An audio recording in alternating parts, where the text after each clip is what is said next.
This time of year, when people tend to overeat, you hear a lot of talk about weight loss programs. And by now, you've probably heard of just about every diet known to man. Low carb, high protein, low fat.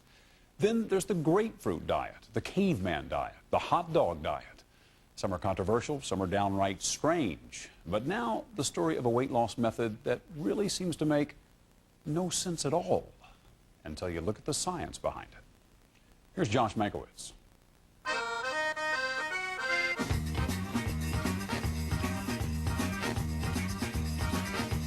It's dinner time at the Ragin' Cajun restaurant in Houston.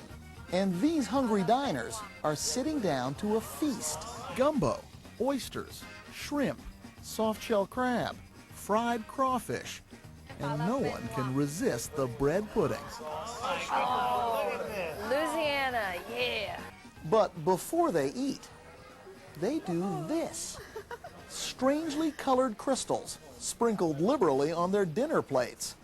It may look like they're spicing up their already spicy food, but in fact, Rochelle, Carolyn, her husband Philip, Leanne, and Olivia are part of a huge study on weight loss, a study to sniff out the relationship between smell and appetite.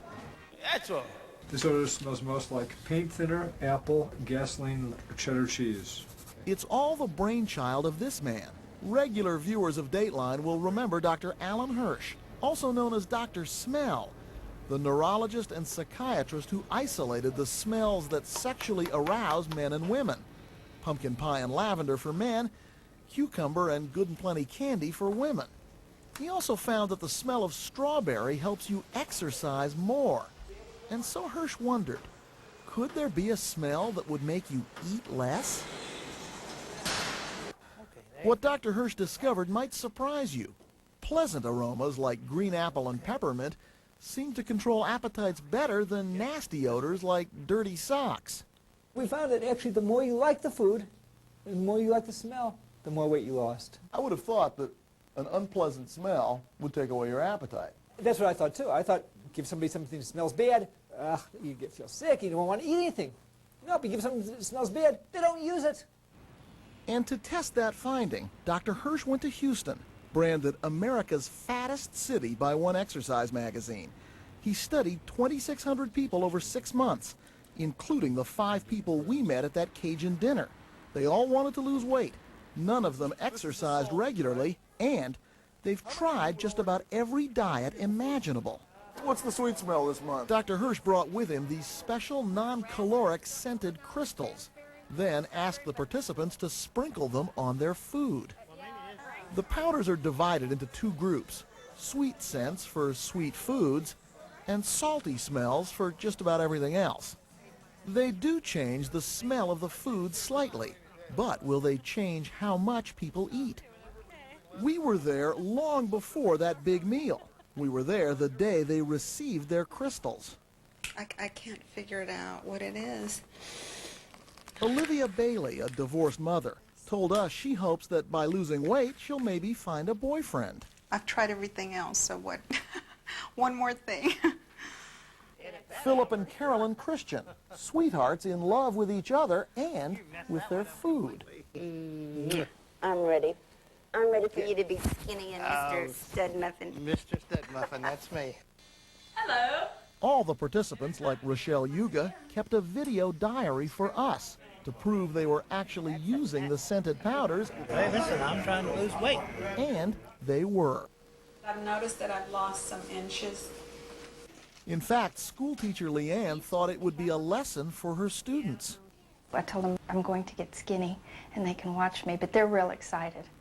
Back at the Cajun restaurant, dinner looked great, but it was over quickly. When I was growing up, if I left that much food on my plate, I'd get scolded.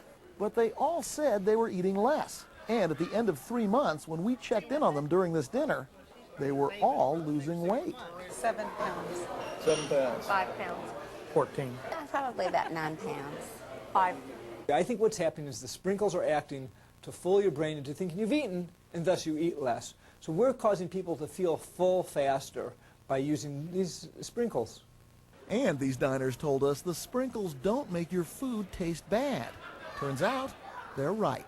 We have all sorts of different salty flavors. Like here's hickory smoke flavor. Hickory smoke. We used. Wait a minute.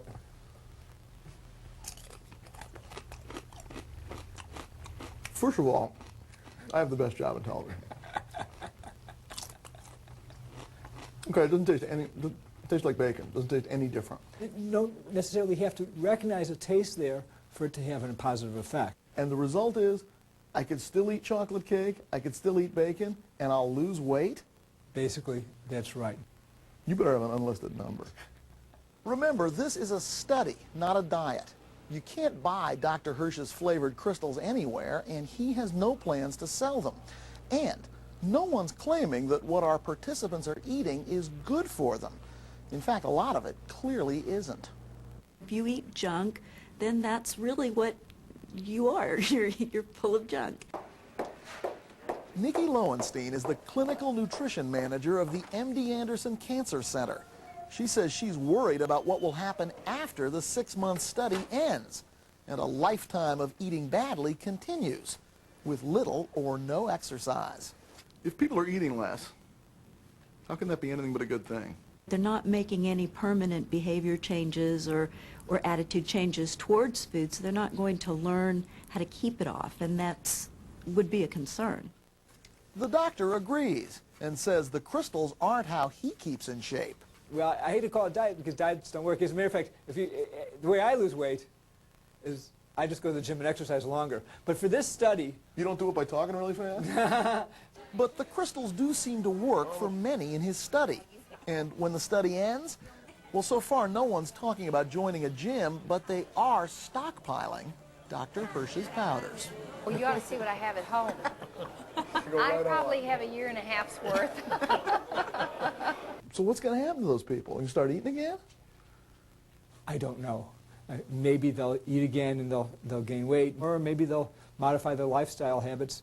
At the very least, they've succeeded in changing their appetites temporarily, which might one day provide a permanent answer for those of us who smell defeat before we even try to lose weight. Whatever's in this stuff is make my brain say, quit, you're through.